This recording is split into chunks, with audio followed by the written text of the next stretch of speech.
Bonjour chers amis, comment allez-vous? En tout cas, moi, ça va super. Comme d'habitude, notre émission de ce jour sera animée par votre humble serviteur que je suis. Et effectivement, je ne serai pas seul. Je serai en compagnie de la douce et tendre Grâce que nous allons accueillir maintenant. Bonjour Grâce. Bonjour Élisée. Comment vas-tu? Bien et toi? Moi, ça va. Eh bien, nous allons sans plus tarder rentrer dans le vif de notre sujet. Le meilleur moyen de commencer l'année qui se profile est de faire le bilan de notre année précédente afin d'en tirer des leçons.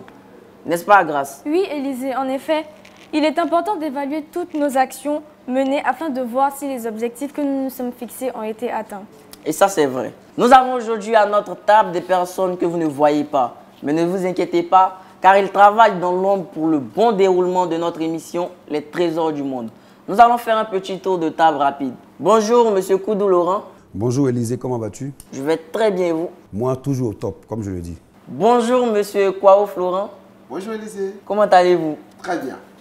Bien, nous allons commencer par Monsieur Koudou Laurent, professeur de musique, on le rappelle. Alors, dites-moi, comment vous vous sentez en tant qu'encadreur quand vous devez tourner avec les enfants? Écoute, avant de répondre à ta question, je vais déjà manifester le plaisir que j'ai à être à cette émission. Et puis, si mes souvenirs sont bons, je pense t'avoir connu quand tu étais en 4e. Donc, ça remonte à 6 ans en arrière. Ça veut dire que j'apprécie le poids et le volume que tu as eu dans l'animation. Je réponds maintenant à ta question. En fait, je prépare le conducteur, donc des enfants, et en général, tu as le stress de savoir si est-ce qu'ils vont bien rendre ce que tu as pris le temps d'écrire. Voici une première difficulté. Et puis après, sur le plateau, tu rencontres d'énormes difficultés parce que, ne l'oublions pas, ce sont des enfants. Ce sont des enfants et l'animation ou toutes les rubriques de l'émission sont en général pratiquées par des grands. Donc, le fait avec des enfants, il y a beaucoup de difficultés, mais il y a beaucoup de plaisir aussi. Merci Monsieur Laurent Koudou pour tous les efforts que vous avez consentis. Merci, Grâce. À présent, nous allons nous tourner vers Monsieur Florent Kwao, instituteur au groupe scolaire Saint-Pierre d'Anoumabo. Qu'est-ce qui vous motive à encadrer les enfants pour le compte de cette émission? Bon, la motivation est déjà l'amour des enfants, l'amour que nous avons pour les enfants. Mais il est aussi important de ne pas oublier, l'objectif premier, c'est d'éduquer et de donner le savoir aux enfants. Grand merci à vous, Monsieur Florent Kwao, pour votre engagement. Grâce à vous, nous assistons à la révélation de très très grands talents, comme Grâce d'ailleurs. Merci. Toi aussi, surtout. Nous allons à la suite de nos encadreurs recevoir des trésors qui ont participé eux aussi à des rubriques de notre émission Les Trésors du Monde. Il s'agit là de Hassan Malak et de Marie-Dominique. Nous allons procéder de la même manière qu'avec nos encadreurs tout à l'heure, à savoir faire un petit tour de table pour que chacun ait l'occasion de se présenter. Nous allons commencer par toi, Malak. Bonjour. Bonjour. Tu peux te présenter pour ceux qui ne te connaissent pas? Je m'appelle Malak Hassan, j'ai 11 ans et demi. Et la première fois que j'ai participé à l'émission Les Trésors du Monde, j'avais 9 ans et c'était en 2019. Nous allons revenir à ta première expérience tout à l'heure. Okay. Bonjour Marie-Dominique. Bonjour Élisée. Comment vas-tu? Très bien. Tu peux te présenter pour ceux qui ne te connaissent pas? Salut, je m'appelle Lobognon Marie-Dominique, je suis la Edo. J'ai 7 ans, je suis en classe de CE2. Je vais vous présenter ma recette, la salade de 3 couleurs. Pour faire de la salade de 3 couleurs, il faut du petit pois, du maïs, le citron, la carotte, de la crème fraîche, du sel et du poivre. J'ai déjà égoutté les petits pois. Je les mets dans le bol.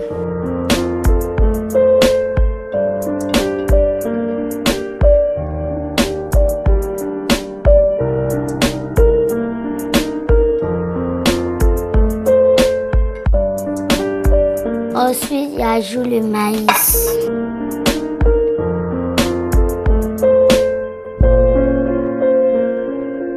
Et puis les carottes découpées.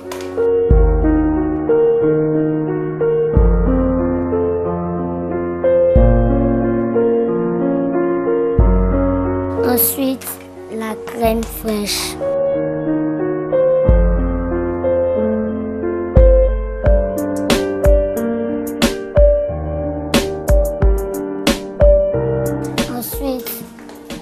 de citron.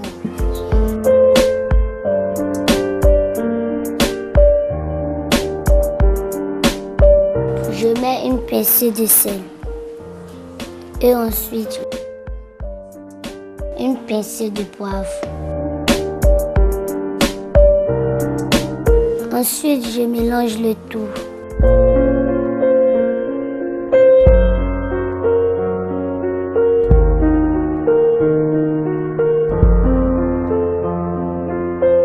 Je viens de finir mon hors d'œuvre.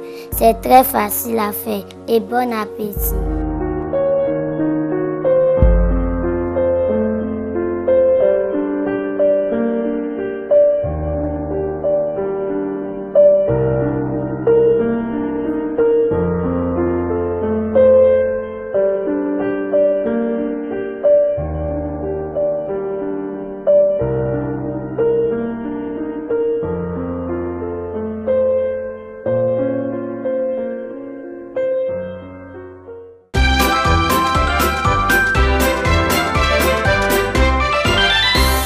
Si je m'en souviens bien, la première fois que tu as participé à l'émission Les Trésors du Monde, tu avais 7 ans. Et maintenant que tu as 10 ans, c'est-à-dire 3 ans après, tu peux nous dire qu'est-ce que ton passage dans l'émission t'a apporté? Tout d'abord, je voudrais dire merci à nos encadrants pour tout ce qu'ils font pour nous. Après mon passage dans la rubrique Le menu du jour, ma maman me permet aujourd'hui de faire la cuisine sous sa supervision et cela me rend très heureuse. Cette émission m'a aussi permis de vaincre ma timidité car je suis de nature très réservée. Merci beaucoup Marie-Dominique. Merci Élisée. À présent, nous allons poser la même question à Hassan Malak. Tu peux nous raconter ta première expérience dans l'émission Les Trésors du Monde? Bonjour à tous, je suis Malak Hassan. Vous êtes sur RTI 2. Vous suivez les Trésors du Monde. Ma première expérience dans les Trésors du Monde, j'étais un peu comme elle. Bien sûr, j'avais peur parce que c'était ma première expérience. Je ne savais pas quoi faire. Normalement, j'étais là pour une seule et unique chose, pour ma réplique, mon histoire. Donc j'étais là-bas et j'avançais, je partais et je vois Monsieur Poudou, Monsieur Laurent Poudou, il était stressé, il se disait qu'est-ce qu'il allait faire. Je ne comprenais pas, donc je lui ai posé la question, qu'est-ce qu'il y a? Monsieur Poudou nous dit, tu vois ce petit garçon qui pleure? Je lui dis oui, il me dit c'est l'acteur. Donc je dis ok. Et le garçon il pleure, il est tétanisé, il peut plus rien. Pourquoi il pleurait? En fait il pouvait plus, il a réessayé plusieurs fois, peut-être plus de 5 fois. Et dès qu'il disait, il finissait même pas ses mots et il commençait à pleurer, il craquait directement. J'ai dit à Monsieur Poudou, laissez-moi prendre le rôle. J'ai pris le rôle. Ensuite il y a une fille qui devait faire Apprenons nos langues. Alors cette fille-là, Monsieur Poudou, il croyait qu'elle avait du retard. Alors cette fille, on appelait la fille. La fille, elle pleurait, elle ne bougeait. Elle dit, elle ne bougera pas de sa maison. Elle ne voulait pas bouger de sa maison, elle pleurait. Mais c'était quand même... Elle n'est pas venue sur le lieu du tournage. Elle n'est pas venue, elle est restée à la maison, enfermée dans sa chambre. Donc j'ai pris aussi le rôle. Et ça fait un tout que j'ai fait et mon histoire. Bonjour chers amis. Bonjour. Aujourd'hui, je vais vous lire l'histoire de Nejma. J'ai fait l'actrice. L'animatrice, pardon. Vous êtes sur RTI 2 et vous suivez les Trésors du Monde. Et j'ai fait aussi Apprenons nos langues. Aujourd'hui, on va apprendre à parler quelques mots en arabe. Vous savez, l'arabe se parle en Algérie, en Libye, en Égypte, en Arabie Saoudite, en Irak et bien sûr au Maroc et dans mon pays à moi, le Liban. Comptons de 1 à 10. 1. Wahad. 2. Isnain.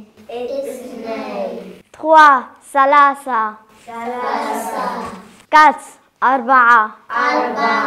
5. Khamsa. 6. Setta. 7. Saba'a. 8. Tamania. 9. Tis'a. 10. 10. 10. Maintenant, allons-y ensemble pour les jours de la semaine. Lundi, Al-Isnain. Al-Isnain. Mardi, Al-Sulasa. Al-Sulasa. Mercredi, Al-Arba'a. Al-Arba'a. Jeudi, Al-Khamis. Al-Khamis. Vendredi, Al-Jum'a. Al-Jum'a. Samedi, Al-Sabt. Al-Sabat. Dimanche, Al-Ahad. Al-Ahad. Faisons connaissance avec la famille en arabe. Pour dire grand-père, judo. Judo. Grand-mère, teta. Teta. Papa, baye. Baye. Maman, aimé. Aimé. Sœur, ertak. Ertak. Chers parents, apprenez-nous à parler nos langues maternelles. C'est très important. On l'applaudit parce que c'est pas facile. Ouais. Merci Hassan Malak. Merci à toi Marie-Dominique et Hassan Malak et à l'équipe de production pour l'occasion qu'elle donne à nous les enfants de nous exprimer. À présent, accueillons Madame Kofi Donatienne qui nous a entretenus à travers une rubrique Atelier pour enfants. Bonjour chers téléspectateurs, bonjour les amis. Nous allons faire de petits bricolages aujourd'hui avec les filles et ça va être très joli. Suivez attentivement.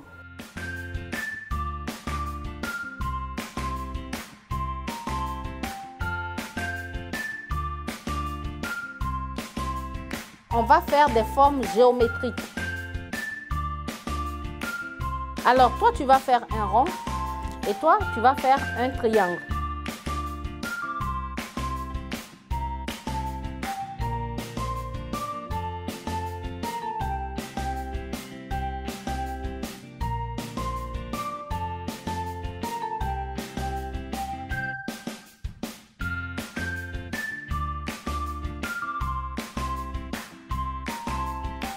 Pour toi, un triangle de 4 cm de côté.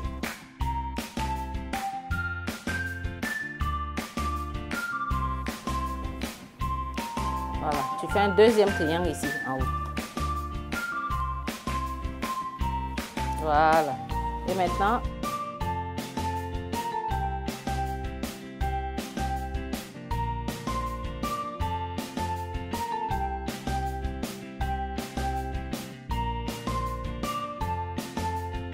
les filles, on va maintenant choisir les morceaux de pagne qu'on veut pour habiller nos formes géométriques.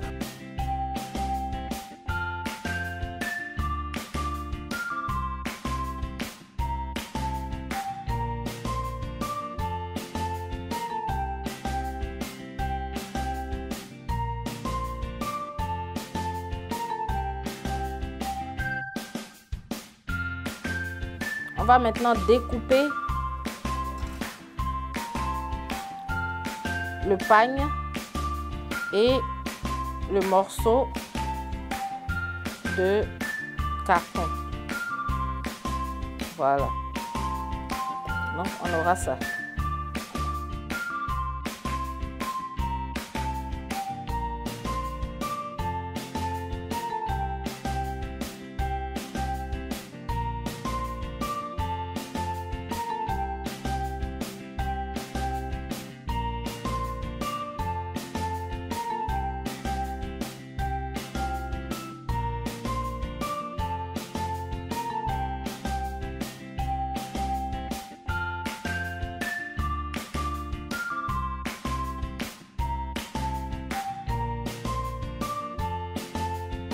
On a maintenant nos deux formes habillées d'une face. D'accord? On va maintenant retourner pour habiller l'autre face où il n'y a pas de tissu.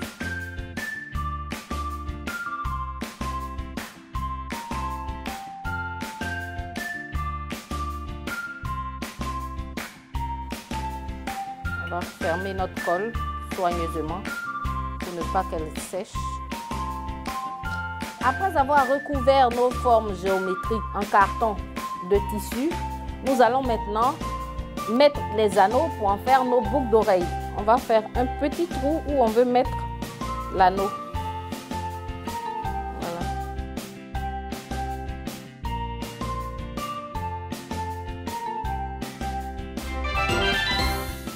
Alors, nous avons terminé. Nous avons fait de belles boucles d'oreilles que vous avez essayées. Voilà, c'est joli, non? Merci d'avoir suivi attentivement. J'espère que vous allez faire de belles choses à la maison. À la prochaine. Alors, notre Tata Donna, qu'est-ce que nous pouvons retenir des moments passés en compagnie des Trésors du Monde? Alors, pour commencer, je vais dire merci à la RTI 2 pour l'émission. Et puis aussi, merci à l'équipe de production pour l'atelier pour enfants, parce que ça a été une très belle initiative et on a appris beaucoup de choses. Alors, pour revenir à ta question, j'ai passé des moments formidables, vu que c'est la première fois que j'anime ce genre d'émission, cet atelier pour enfants. Donc, c'était une découverte pour moi.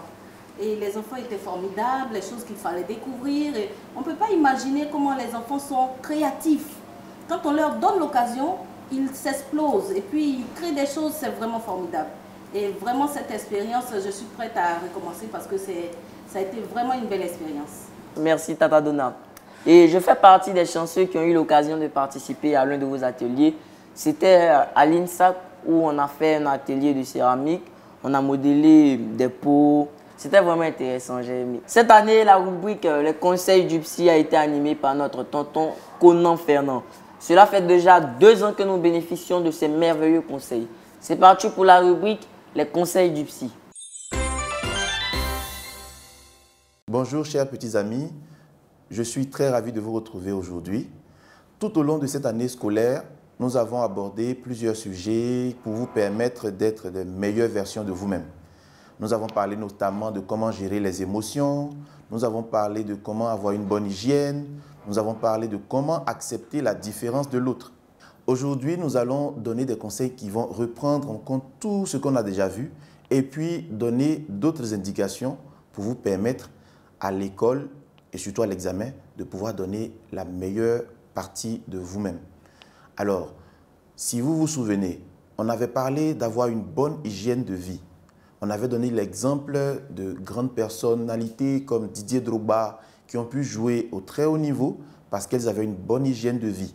L'hygiène de vie concerne la qualité de ce qu'on mange, la manière dont on mange. Il ne faut pas se remplir la bouche, il faut toujours mâcher parce que l'aliment va devenir notre premier médicament. Ensuite, l'hygiène de vie concerne aussi la qualité du sommeil. Un enfant doit dormir entre 8 et 10-11 heures par jour. Donc le temps de sommeil est très important parce que c'est le seul remède le plus efficace contre la fatigue. Quand on est fatigué, il faut dormir. Si le sommeil n'est pas de bonne qualité, on ne sera pas reposé et même si on connaît des choses, on peut avoir l'impression de les avoir oubliées. Donc bonne hygiène. Ensuite, parlons même de l'examen. L'examen, en réalité, c'est quelque chose pour voir qu'est-ce que vous avez pu comprendre. Donc l'examen vous évalue. Ça évalue aussi vos maîtres, ça évalue aussi papa et maman pour voir est-ce que chacun a joué son rôle. L'examen, c'est ce que vous avez vu à l'école pendant l'année scolaire qu'on va vous redonner en un moment donné. Ça va faire 1 heure pour voir est-ce que ce qu'on a enseigné à l'école, vous vous souvenez bien de cela. Et si vous regardez bien, les examens, on vous demande juste d'avoir la moyenne. Pour avoir le BEPC, c'est une moyenne. Pour avoir le bac, c'est une moyenne. Alors que la plupart du temps en classe, vous avez largement au-dessus de la moyenne. Donc si vous considérez l'examen de cette façon-là, ça ne doit plus vous effrayer puisqu'il ne concerne que des personnes moyennes. Or vous êtes largement au-dessus de la moyenne, vous êtes de véritables trésors. Concrètement, comment on peut faire pour rester concentré? Une chose à faire, la première, faites une liste de ce qu'il vous reste à faire comme préparation avant d'aller à l'examen. S'il vous reste 1 semaine, 2 semaines, faites une liste de choses à étudier, à réviser. Ce n'est pas la peine de faire une liste de 17 000 choses dont on ne pourra même pas faire la moitié. Par exemple, on peut dire, aujourd'hui, je vais réviser géographie. Quand c'est fait, vous cochez la case géographie révisée et ça va vous apaiser parce que vous aurez fait ce que vous avez dit et c'est un très très bon médicament pour se sentir en confiance. Autre chose que je voudrais vous proposer, c'est d'éviter de vous comparer. On l'a déjà dit ici, nous sommes tous différents. Papa, maman, peut-être même des amis peuvent vous parler de comment est-ce ils ont préparé, ils ont abordé leur examen. Mais votre histoire est différente de celle de papa, elle est différente de celle de maman. Il vous faut trouver votre chemin à vous.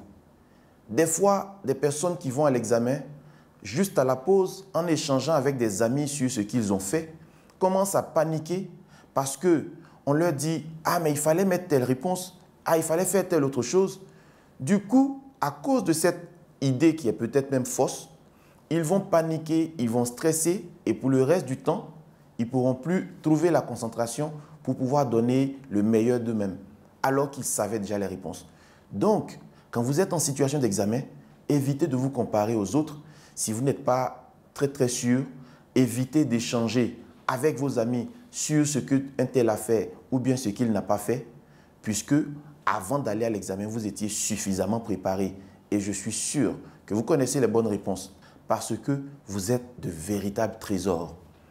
Une autre chose que j'ai dit, quand on va à l'examen, ce qui nous fait peur, c'est la réaction de papa ou de maman si ça ne marche pas. Et là-dessus aussi, je vous avais déjà dit qu'il y a des choses qui changent dans la vie et il y en a qui ne changent jamais. Avant que vous ne veniez au monde, papa et maman vous aimaient. Avant que vous n'alliez à l'école, papa et maman vous aimaient. Avant que vous ne rameniez des bonnes notes, ils vous aimaient. Et donc, ça ne devrait pas changer, quelles que soient les notes que vous allez ramener. Papa et maman vous aiment déjà, pour qui vous êtes, pas pour vos notes. Donc, que vous soyez demain avec de bonnes notes, c'est une bonne chose, mais ça ne changera rien au fait que vous êtes toujours et vous demeurez toujours les enfants de vos parents. Ça, il faut que vous le compreniez, que papa et maman vont vous aimer. D'ailleurs, vous n'allez jamais arrêter d'être leur enfant. Donc, ça ne va rien changer. Quand vous allez comprendre cela, ça va vous apporter de la paix et cette paix vous permettra de mieux vous concentrer, de véritablement vous concentrer sur votre travail et de donner le meilleur de vous-même parce que les bonnes réponses, encore une fois, vous les connaissez. Il suffit pour cela d'être reposé, d'être apaisé. Je vous avais aussi parlé des émotions. Les émotions, je l'ai dit, elles ne sont foncièrement ni bonnes ni mauvaises. Une émotion vient vous dire qu'il se passe quelque chose en vous. Quand l'émotion arrive, mettez un nom là-dessus, c'est la première chose à faire. Et puis, demandez-vous, qu'est-ce qui est à la base de cette émotion? Par exemple, si je suis en colère, ça veut dire que j'ai été contrarié ou alors que le monde ne se passe pas, il ne tourne pas comme je le veux. Il faut chercher alors qu'est-ce qui me contrarie et est-ce que je peux faire quelque chose pour changer cela. Si je suis triste, ça peut vouloir dire qu'il me manque quelque chose ou que j'ai perdu quelque chose. La chose à faire alors de savoir qu'est-ce que j'ai pu perdre ou bien qu'est-ce qu'il me manque. Si j'ai peur, ça peut vouloir dire qu'il y a quelque chose qui m'effraie. La question alors, c'est de savoir qu'est-ce qui m'effraie dans cette situation. Est-ce qu'il y a un vrai danger ou alors c'est juste une alarme? Si vous arrivez à respecter quelques-unes de ces propositions, je suis sûr que vous allez y arriver et que vous allez donner le meilleur de vous-même. Le moins que je puisse vous souhaiter, c'est de réussir à vos différents examens, que la réussite soit donc votre partage et que vous deveniez les véritables trésors que vous êtes déjà. À très bientôt. Nous disons merci à M. Conan Fernand pour ses merveilleux conseils car il nous a aidés à avoir de bonnes notes en classe. Comme nous l'avons cité précédemment, aujourd'hui est un jour exceptionnel car c'est l'anniversaire de Esther Marie Pascal. Et l'équipe de production de la RTI 2 n'a pas voulu rester en marge de cet événement. Bonjour Esther. Bonjour Olivier. Comment vas-tu? Je vais très bien. Tu peux donner ton âge à tous ceux qui nous regardent? Je me nomme Ingetaya Esther Marie Pascal. J'ai 9 ans. Je suis en classe de CM1A. On applaudit pour elle. Mais dis-moi grâce, tu ne sens pas qu'il manque quelque chose à notre émission? Bien sûr, Élisée. On ne peut conclure cette émission sans la présence d'un clown pour nous égayer. À présent, accueillons tous Poto Clown.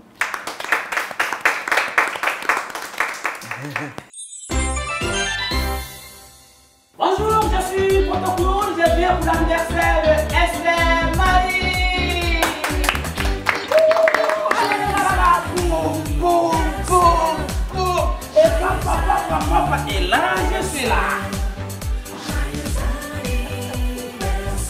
présent, nous allons faire entrer le magnifique gâteau et ça mérite des applaudissements.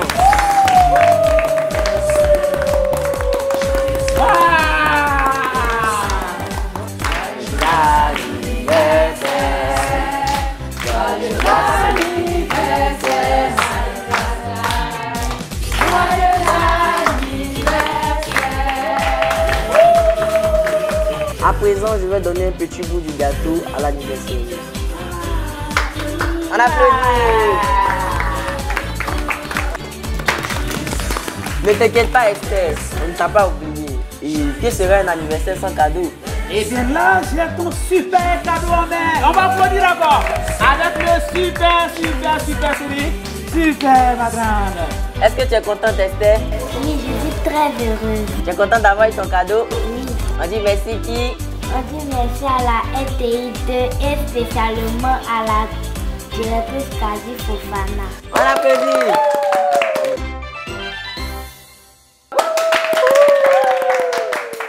Voilà, très chers amis, le bilan de cette émission en ce qui me concerne.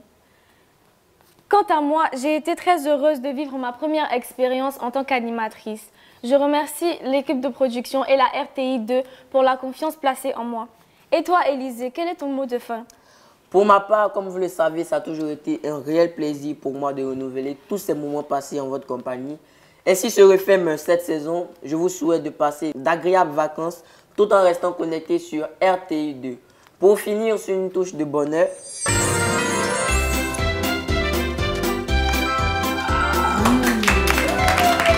au revoir.